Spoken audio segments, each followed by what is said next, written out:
All right, good evening. This is the City of Sunbury Services Committee meeting for May 6th, 2026. Can I get a roll call, please?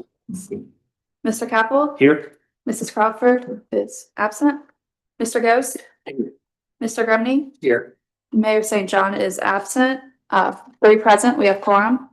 I will make a motion to approve our minutes from the April 1st meeting. Can I get a second? Second. Here, Mr. Ghost. Second by Mr. Ghost. Roll call. Mr. Capel? Yes. Mr. Ghost? Yes. Mr. Grumney? Yes. 3 yeas, motion approved. Great. Do we have any visitors from the huge gallery? All right. Then we are going to move on to new and unfinished business. We have a lot of things to probably fire through rapidly here. No thanks to myself. So I do have a PowerPoint presentation to go through just for some visual aids. And as Alyssa is pulling that up, I did want to share that on top of us having a jam-packed agenda, we also have the Light Ohio Blue caravan coming through, anticipated at 7:15. So they should be going right by Town Hall. With that, my goal is to be done 45-minute meeting at 7:15. But I believe if we get any updates as we go, we'll continue to go through as many events as possible. And if we get to the other services updates and we haven't had a chance to discuss, we can always bring them up during the council meeting with everybody. Sounds good to me. Godspeed, Carla. All right, thank you very much. Go ahead and go to the next one. Title, and then the agenda is listed on here. So the larger text items, those are going to be the presentation items under new and unfinished business. And then of course the quick project updates at the end that hopefully we'll be able to get to. Go ahead and go to the next. So Little Walnut Creek Interceptor Phase 2A. This item had a third reading at the April 29th council meeting for construction services related to this project. So Dirt Dog Excavation had provided a bid, and they were low bid. We recommended an award to them of $650,000, even though their bid was just under $600,000, so that we have some contingency in the project. But if you remember during some of the earlier presentations that we gave on the sewer extension, I have that circle at the bottom of the picture, and that indicates where section 2A is located. And it's difficult to see on this picture, but it is going to be installed ahead of a future roundabout that the county is going to install, and they anticipate doing that work next year. So obviously with a roundabout coming in by the county, we don't want to have to come back and install a sanitary sewer line after new infrastructure is installed. So we broke phase 2 into 2 sections so that we could accelerate this 560 linear feet ahead of the construction of the roundabout. Are there any questions about Little Walnut Creek? Yes, so the 560 linear feet takes it up to the roundabout, correct? Just beyond, just north of the roundabout, yes. And that roundabout is located, again, I know it's difficult to see, but it's Golf Course Road, Cheshire Road. That's the red line we're looking at right there. Is that was the, yes, right there. Yep, and 2A is specifically in the circle. So as you go further north, that red dotted line, that is the rest of phase 2. So we're calling it phase 2B. And that's the portion that when we are able to get that installed, as it goes, as it goes to the right of the page, you can see that orange circle. It's a PS. That's the existing pump station on Cheshire Road. So the Little Walnut Creek is a gravity sanitary sewer solution that will offline that pump station and will allow gravity flow. It'll also increase the capacity, which has been an issue with that pump station in this location. Okay, so then the next phase is 2B, taking it up to the parkway, correct? Yeah, yes, and it's that cyan or that light blue line at the top that goes parallel. That is the future Sunbury Parkway. So it'll go approximately to where that location is going to be. And do we have to wait for that roundabout to be completed or ground broken for us to move the sewer up through there? No, so we are trying to install the sewer at 2A and get that all underground before the county starts construction on their roundabout. So that's something that we've been coordinating with the county for years now, just trying to better anticipate their timeline for when they would be able to construct. And right now, they are looking to be able to start construction later this year. I anticipate that they'll likely get it started early next year. And the same thing applies to the other roundabout up by the parkway, right? We don't need to wait for that. We can put our, I see what you're saying. Yes. So the location where Cheshire Road ends up going to the east, that is a location where we have theorized putting a roundabout, but we do not have finalized plans in order to get that installed. So at the moment, we're not planning on installing the roundabout. Primarily because just like the roundabout at Golf Course Road, it's not in Sunbury's jurisdiction. But we do feel it would be a great location for it. It may be many years in the future. sounds good. A great question. So when would Dirt Dog be able to get started on this phase? Yep. So in order to get the sanitary sewer installed, one of the things that has to be cleared is right of way. And we've been working with the county on the right of way that they need for their roundabout. Their clear date is September 1st. It's one of the reasons why tabling this item isn't a big deal. But what we anticipate being able to do is having that contract. We haven't worked with them before. And when you have a contractor enter the city for the first time, it can be anywhere from 3 to 6 weeks or more in order to get the paperwork completed. And then, of course, a pre-construction meeting, and then they can look to see if any of the materials have long lead times. Okay. Any other questions on Little Walnut Creek? Go ahead and move on.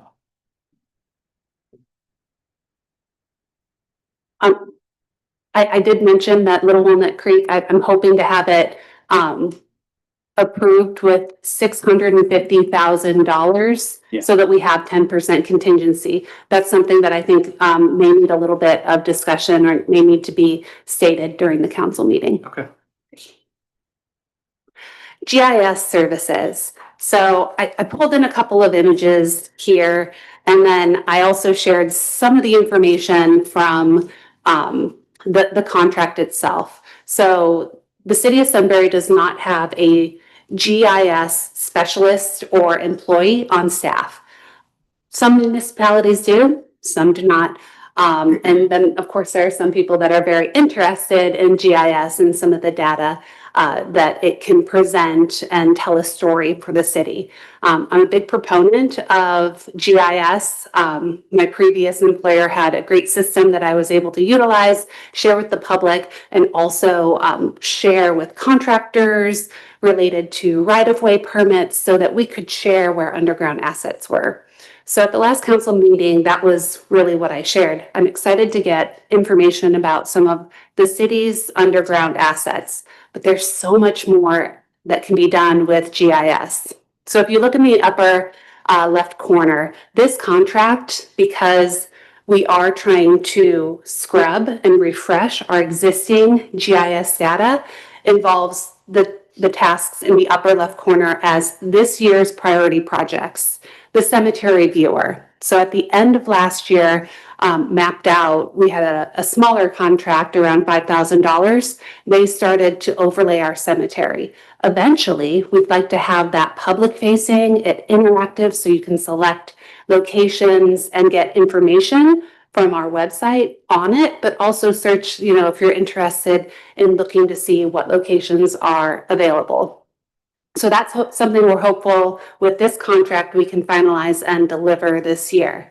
And then next would be data prioritization on existing and new infrastructure as far as going in and trying to get a baseline and verify what data is accurate and what might need to be updated. That in and of itself is just going to be a tedious thing that needs to occur behind the scenes. And we're going to work with mapped out on that. At least that's the anticipation from this contract. And then last but not least, we are going to talk about trying to implement a work order system on our public works side so that we can start tracking locations that we have work orders to try and implement a system within GIS. There are many work order systems out there, but since we're already paying for GIS and it has that capability, we'd like to work with a consultant to see if we can try to work on that within our staff. Jake, our public works supervisor, is on board and excited to give it a try. The bottom right-hand corner, that's a little bit of my, I don't know, soapbox or kind of anticipation for where we can go, public-facing viewer for different assets, maybe someday having capital construction, all these projects that I talk about in real time, what we're doing and what phase they're in and how much they cost, a story map, all of that is something that as we go back and try and update our data in the future, hopefully we can offer something really cool for the public. And then, of course, there are links to other information. So if you're a property owner, you can go to each of your houses, click on it. You can pull auditor information, easement, photos, construction, and all that exciting stuff. Any questions about GIS? Spoke with Scott Sanders from Regional Planning a couple weeks ago, and he said they have I think two, I would call them experts in GIS. Mhm. And if we ever need them to assist or help lay the groundwork, they're happy to do that. We are always looking for additional help. So we were awarded through MORPC an intern who is currently a student at Miami University who has an interest in GIS. Her name is Vivian. She's going to be starting this month. So I do anticipate that we'll be working on some of that data collection and verification with our intern, but certainly if there are other resources that we can reach out to and figure out best practices, I think that's great. Any other questions? On to wastewater treatment plant. All right, so the wastewater treatment plant contract administration, contract modification for Accenture Consultants. Kind of a long title, essentially explaining that the construction contract for our wastewater treatment plant expansion, which has been under construction for over a year now, that contract for construction hasn't changed at all. But what we're looking at doing is updating our contract with Accenture Consultants. They're currently doing construction inspection. That initial contract was for $611,000, and we'd like to add contract administration to their contract. Essentially, that's a service that needs to be done throughout design, and it has to do with the contractor for a very complex project, this wastewater treatment plant expansion, having requests for information related to the design and manufacturers and verifying information to make sure that what is being ordered meets the design plans and can be effectively installed in the field. Contract administration is currently being done by the design consultant for Dantis, and now we're going to move that over to Accenture. This is nothing new. This is just transferring responsibility from one group to another. That's exactly what we are going to do. And Accenture is one of our, I'm gonna forget the term, quick reference or quick contractor. One of our, What term am I missing here? so they're on our on-call list for our quality-based selection process. That's right. Yes, so they had an existing contract though, so we went, we decided not to do a new contract and just modify their existing construction inspection. But yes, we could have gone through a whole nother process for a separate contract. We just thought it might be cleaner to modify the existing. It's a good question. Okay. Any questions? Street improvement plan. All right. It's been a while since we talked about street improvements. So I pulled in this slide just to show the images of what has been shared in the past. But I did want to point out in the bottom right-hand corner, you can see 2 red circles, which apparently is my favorite color for trying to draw your attention in.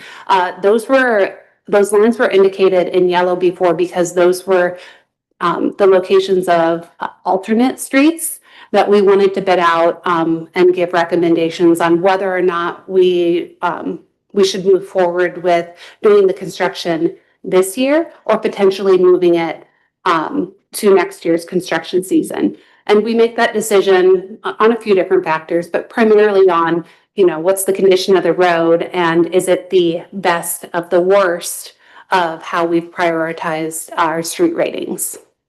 So go ahead and go to the next. I know, Mayor, you're going to love it. My color coordinated spreadsheet.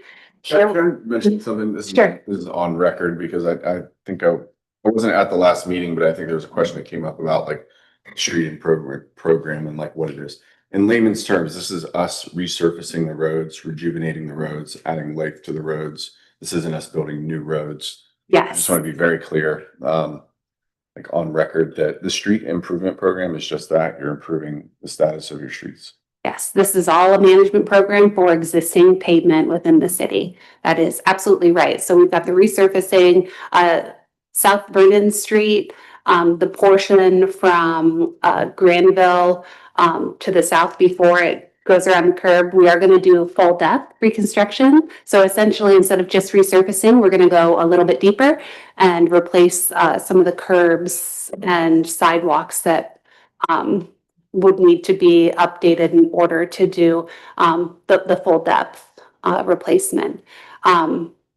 Cherry and Morning Street curb, we were able to apply for that mountable curb funding through OPWC. We were awarded $100,000, $80,000 in grant and $20,000 in loan for the construction of that portion. And that's a project that had we not received OPWC funds, that may have been one that we designed, and then I possibly could have recommended that for next year based on the funds. But since we have at least a good portion of it that could be covered through OPWC, I am recommending award of that. So the yellow and green highlighted, I'm recommending award for all of that. The red text, I'm recommending that we non-perform and move to a future year for construction. So I'll talk through that a little bit. If you go down to my yellow row that sums up all of my yellow from above, that 1.172 million. Those are items that were anticipated for construction this year that I recommend moving forward. The green, that has to do with the traffic calming locations. So West Granville, from approximately the UDF to Evening Street, we're going to look at putting some paint traffic calming techniques on the street in order to improve some of the tendencies for speeding and safety enhancements, as well as North Miller Drive on the way to the high school, so north of Cherry Street. Those 2 projects, we had anticipated looking at solutions this year and implementing them next year, but we got feedback from the public that this was a priority. So we did accelerate the completion of this. And so I included it in the street improvement program for 2026. But those were costs that were not anticipated originally when the contract for design was started. So that's why I broke it out the way that I did. If you remember from the beginning, when we talk about what's the budget for streets, we've been talking about, let's do 1 million in construction. So I broke it down this way to kind of show where I think the funding will work out so that we are spending the 1 million, but also trying to show where we have additional funds to implement the traffic calming and Cherry and Morning Street mountable curb solution into this year's program. So I mentioned the 100,000 for OPWC funds. And then off to the side, I've got a note that we have unused funds from the 2025 street improvement program and Columbus parking lot improvement. So those projects, we're still doing some landscape improvements and punch list. But I did reach out to the finance director and we talked about the funding that was left in there. And there should be at least 300,000 remaining when we're able to close those projects out. So with the 100,000 from OPWC and 200,000 from the 2025 program, I recommend reappropriating the money from 2025 when it's available, so that we can cover 1.3 million this year. As far as, so I see, I have the total based on the vendor. Can you, is it kind of like an all or nothing, or you can't split those up between, hey, so-and-so's cheaper on this project, and then like kind of, is it not efficient? So it's not that it's not efficient, it's that you have to, if you wanted to do that, you have to be very clear when you bid it out.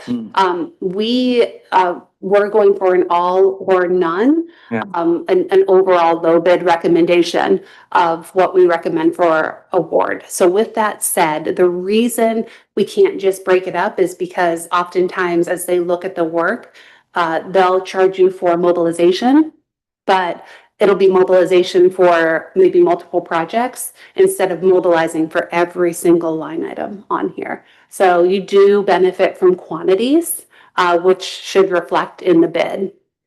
And when I look at it, I mean, Decker's only higher on one of them, from what I can tell. From the other, well, maybe make that two. The Rejuvenator just slightly, and then Cherry Morning Street Curve.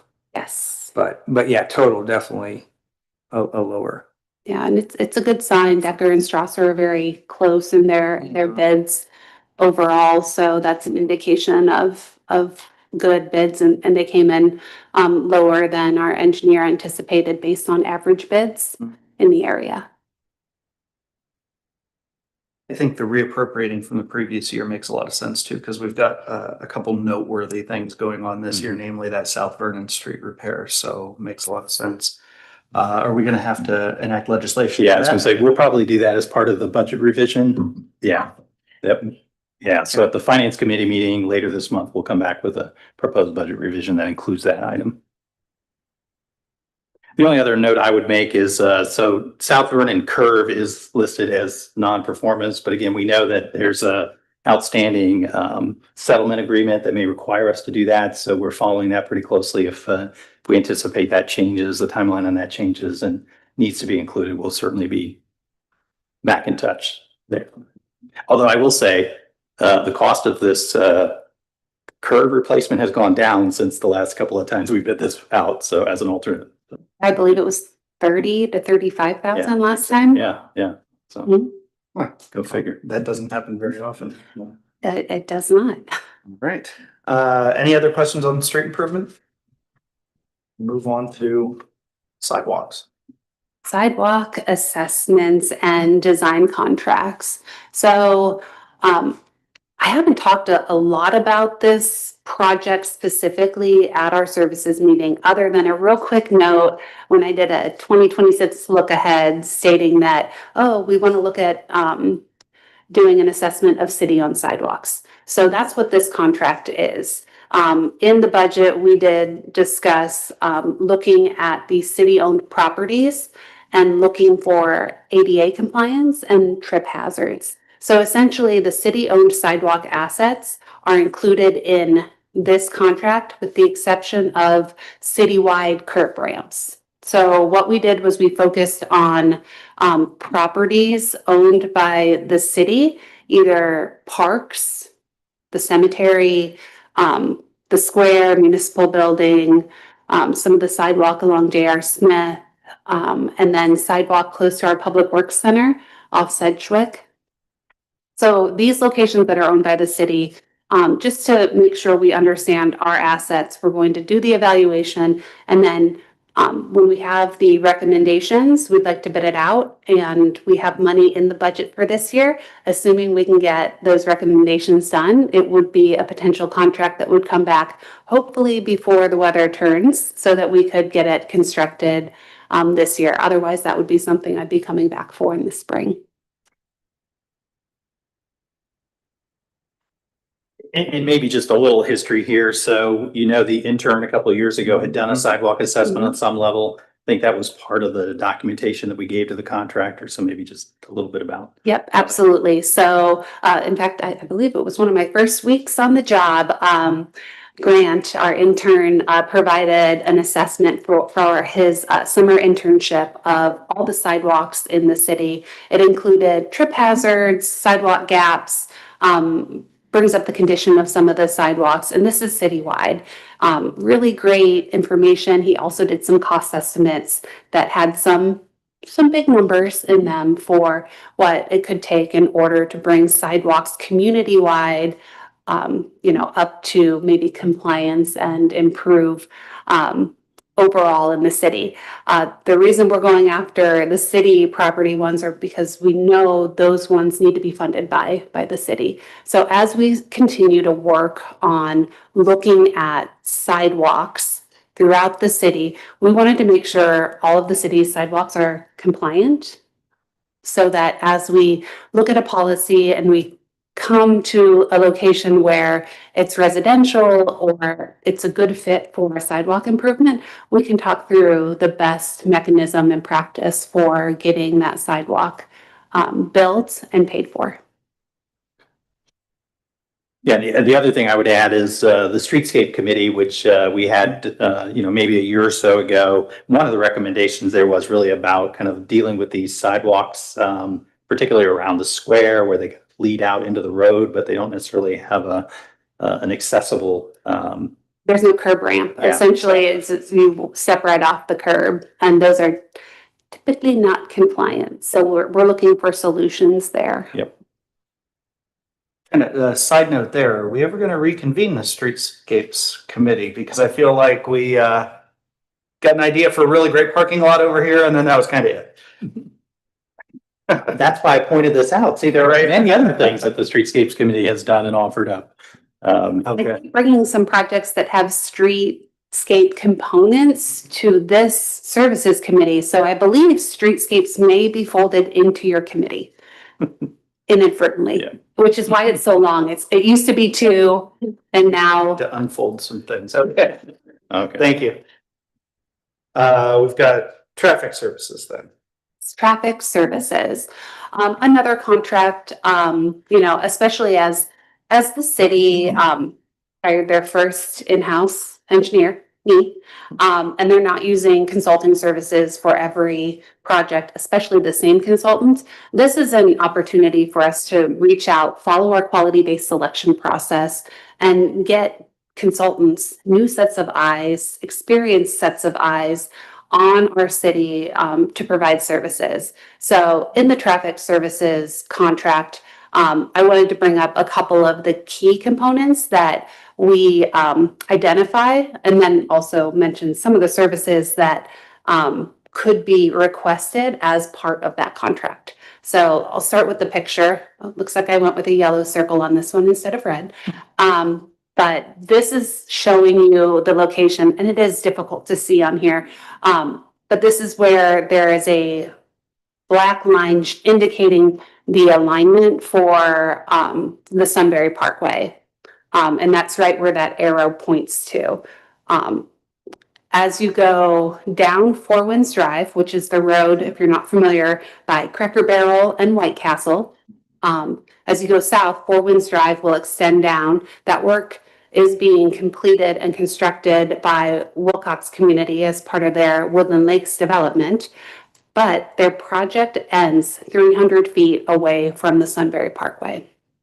So in conversations with ODOT and the county, in order to have access off of the Sunbury Parkway, which is something they thought could happen, but when the initial study of the parkway was done, it wasn't imminent. So they didn't include that access. There's no drive that they're going to install there. And because they didn't include that in their original study, they can't add it at this point without going back through environmental. Essentially, it would add years and years to the Parkway project. So in talking to ODOT and the county, the solution is for us to discuss with the county what the access requirements would be for Four Winds Drive. That 300-foot gap is kind of the missing link. So this contract is to merge the Parkway and the Four Winds Drive information so that we can provide enough information to the county to permit the access in the future. So whose project does that become then? I guess I'm just, as far as actually making that connection. Well, we need approval first, but who ends up paying for it? Yeah. Typically, it's done by development, but that's a very small gap. So whether or not there is anything in the agreements that have been done by Wilcox or see the commercial developments, as the road comes in, there could be additional development in those, they're kind of orange, yellow colored commercial. And that could be something that could be included there, as it would be a benefit for this entire area. So I don't want to say I'm not concerned with who's going to pay for it, but we don't have that payment necessarily directly identified at this moment. But getting the approval so that we can continue forward with the concept, and as we talk to developers, they know the connection is going to happen, is one of the reasons we wanted to get this on the list. So that's the primary item in the traffic services contract. I didn't pull up a picture of it, but if you recall on the Little Walnut Creek 2A map, I mentioned that roundabout at Golf Course Road. So one of the realignment items is Millstone Drive will connect at a 4-point in that location, and currently Millstone Drive does not line up with Golf Course Road. So when the county does the roundabout, they will be realigning Millstone Drive. That's fantastic. The only problem is they're ending their 10-foot shared use path with the end of their project. And there's another 10-foot use path, 10-foot wide shared use path to the north by the mailboxes. If you're familiar with the Price Ponds area, there's going to be about, I believe it's about a 400-foot gap that needs to be connected. So this involves just having the contractor go out, work with the county to make sure everything lines up on their plans, but also survey and have a plan in order to make that connection. And then the other item under traffic services is just general services. When I think about making sure that we have funding in a contract that I'm already working with a consultant on, one of the reasons I added additional funds here is because there could be a number of items that review could benefit the city on, and being able to consult with somebody we already have a contract with is a benefit. One of the other items that I'm always thinking about, grant funding. Some of these applications are very complex. You have to have traffic data in order to submit. And I still have a couple of items such as signal modernization. I think I've mentioned at this meeting a couple times. Trying to find funding for push button crosswalks along the square and the signals. These are things that if we can look for assistance and grant opportunities, we can utilize a consultant in order to prepare a very strong application. So any questions about traffic services? So I would just add, so both the traffic services project, sidewalk assessment and design contract, I mean, these are the types of things that we would have typically relied on our contract, our engineering services contract, that would be CT consultant / Verdantis to do. So this is, again, part of that strategy that we have to kind of engage more engineering firms to support the city. So these are two good examples of work that, again, typically might have gone in that direction, but is now going in a slightly different direction. And the funding for these, though, is included in the budget, where we had a pretty significant item for contract services. In engineering, it's about, I think, $1.6 million or something like that. We do spend a lot of money in that account, but we've got a lot going on. And again, these are examples of what gets funded out of that line item. Excellent. All right, you're doing well, Carla. So we're on to other services updates next. Yep, I paused with a slide for questions, and then I have a slide for Daryl. All right, so I wanted to just talk a little bit about the franchise agreement that's on the council agenda as well. This is not something that you typically see. So what Carla has done there is just, I think, a little tutorial on the differences between a property easement and a right-of-way, what's permitted, what's not permitted. And what's important about this is that the request for a franchise agreement with the Ohio Power Company is seeking the authority to basically put distribution lines to serve residents with heat, electric, what have you, in the city right away / in a utility easement. So, but they're not to block, access for traffic and other types of things that might be moving through there. So the franchise itself gives the company the right, but it also is the obligation to serve the residents of Sunbury with electricity. So by signing a franchise agreement, we, basically have ensured that as new development occurs within the city, that those areas will be served by this power company. Now, having said that, it's not an exclusive right. We do indicate in this contract that the city may execute franchise agreements with other utility providers, electric providers, and in fact, we do. Consolidated Electric provides power to some portions of the city right now. So I just want to point out maybe a couple of things that are in the document that are in your council packet that are different from or reinforced, I guess, in some way in the language. So for about the last year and a half, the city attorney, myself, and then we did engage an outside counsel who has knowledge in these types of agreements, have been negotiating with AEP on this deal.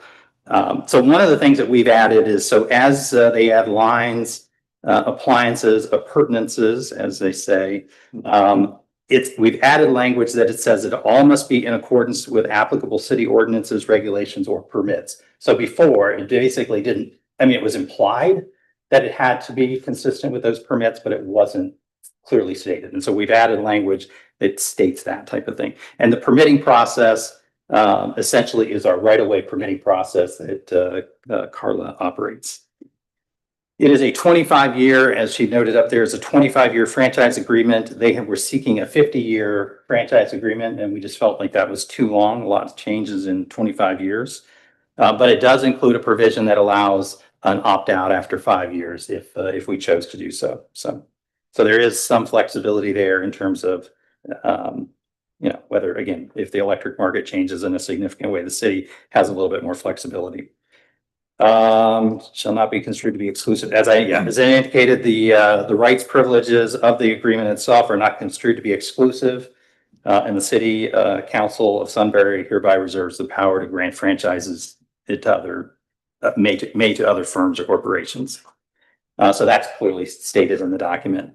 Another thing that we've added is with respect to holding harmless. So the grantee, in this case, again, Ohio Power Company, shall save the city harmless from any and all liability arising in any way from their negligence or failure to conform to prudent electric utility practice. So that's basically a way of trying to say that as the practice changes over time, that they have to up the standard of their delivery in a way that matches whatever the prudent practice at the time might be, so that we're not locking into today's standard. We, again, require them to do in the future what is typically expected of any prudent provider.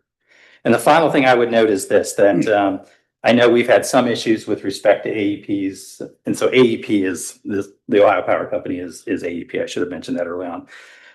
I know we've had some service delivery issues with them. So in the contract now, it does talk about that the city may require the grantee to come in and meet with the city at least on a quarterly basis to talk about any issues regarding service to the parties, hereby impacted by this agreement. So we built in basically an expectation that we can call them in and they'll have an obligation to come in and talk to the city. So, and then there's another section in here again that does also then just with respect to the installation or maintenance of any of these electric lines.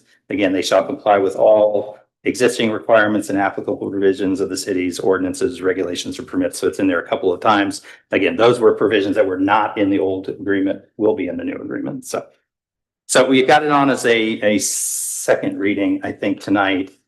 So we can certainly talk more about it, but I wanted to give you a sense of kind of what is in this document, how it differs from our current franchise agreement with them. And I should add, our current franchise agreement with AEP has expired. So we're currently operating technically without a franchise agreement with them. Yeah, thanks for that, Darryl. In fact, I was going to ask, because I know I've talked to you before, this is nothing new. This is just a new updated contract and not something every other city doesn't have. I mean, so it's okay. Yeah, exactly. Are we working on something similar with this, with Consolidated? So I do think we need to revisit that issue with Consolidated. It's come up a couple of times. I mean, their contract has not expired, so it's, but I have been talking to them a little bit about the status of their franchise agreement. They certainly would like to make some revisions to it. And we talked about that with the utility consultant. So he's aware that we'd like to have that conversation. That's it. Thanks. All right, thank you. Outreach update. Public outreach. These are a couple slides from last month's presentation. I just wanted to quickly go through and give a brief update on which of the items we had discussed public outreach on had been completed and which are still coming up.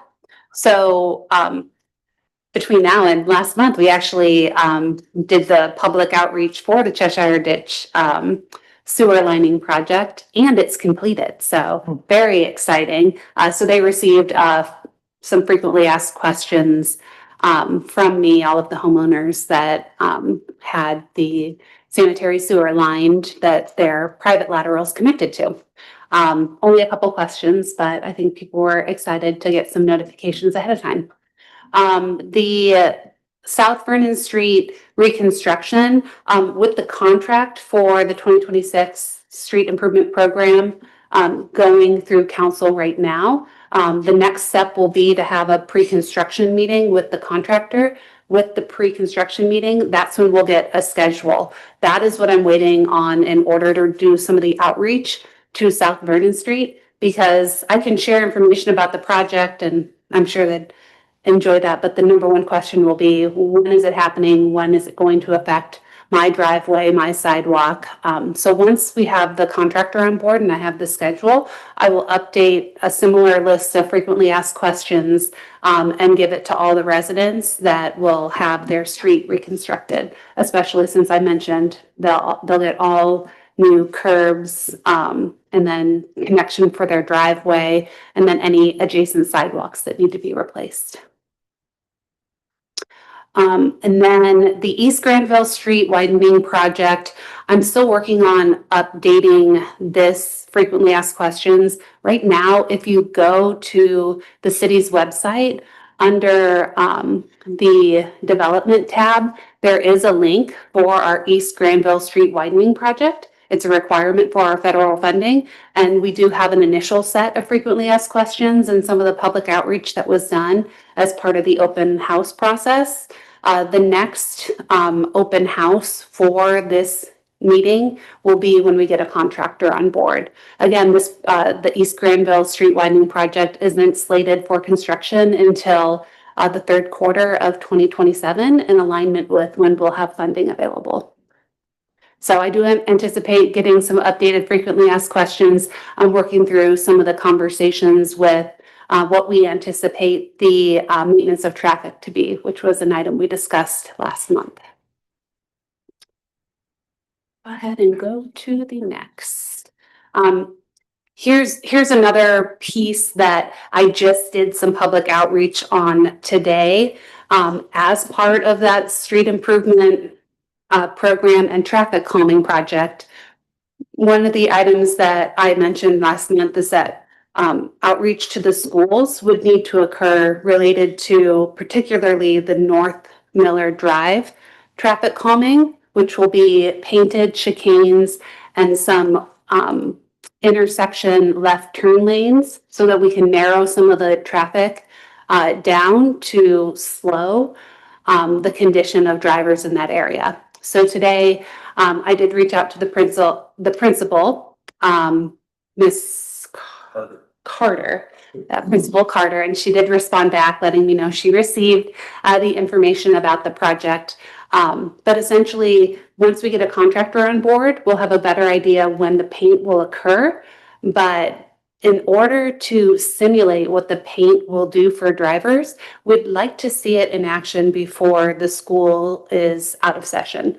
So we're going to work with Jake, our public works team, to put cones out in order to simulate the narrowing of the painted chicanes. And then also try to simulate one of the intersections, the four-way intersections, to show what the left turn lane could be and how that could feel, especially with some of the drivers. So that communication to the schools was just to inform them that we anticipate putting cones out the Monday, May 18th, after this. Sorry, I didn't mean to interrupt. Can you hear them? I think I'm hearing the sirens. That it's a ways away. Is it? Okay. I'm almost done. Just so that before we're out of school, we can actually have some of the student drivers there, and then we can also visualize it and be present to see what works, what doesn't. It is proposed as paint for traffic calming. So with that, in order to adjust some of the paint measurements or the taper, it's all something that we should be able to do with a very easy modification and still get done as part of this project as proposed. The West Granville Street traffic calming, again, we're also going to do some of those narrowing chicanes, some parking that is already permitted on the south side of West Granville Street, closer to the Sunbury Meadows Drive intersection. It'll just be painted stalls instead of the open parking that exists. And that's supposed to narrow the experience for drivers. Motion for adjournment. Are we pausing? Sounds like. Are we pausing? Sounds like we're probably ready, yeah. I will make a motion to adjourn. Second. Second by Mr. Ghost, roll call. Mr. Capel? Yes. Mr. Ghost? Yes. Mayor St. John? Yes. Mrs. Crawford? Yes. Mr. Grumney? Yes. 5 yeas, we are adjourned. Yeah. Yep. Okay. No,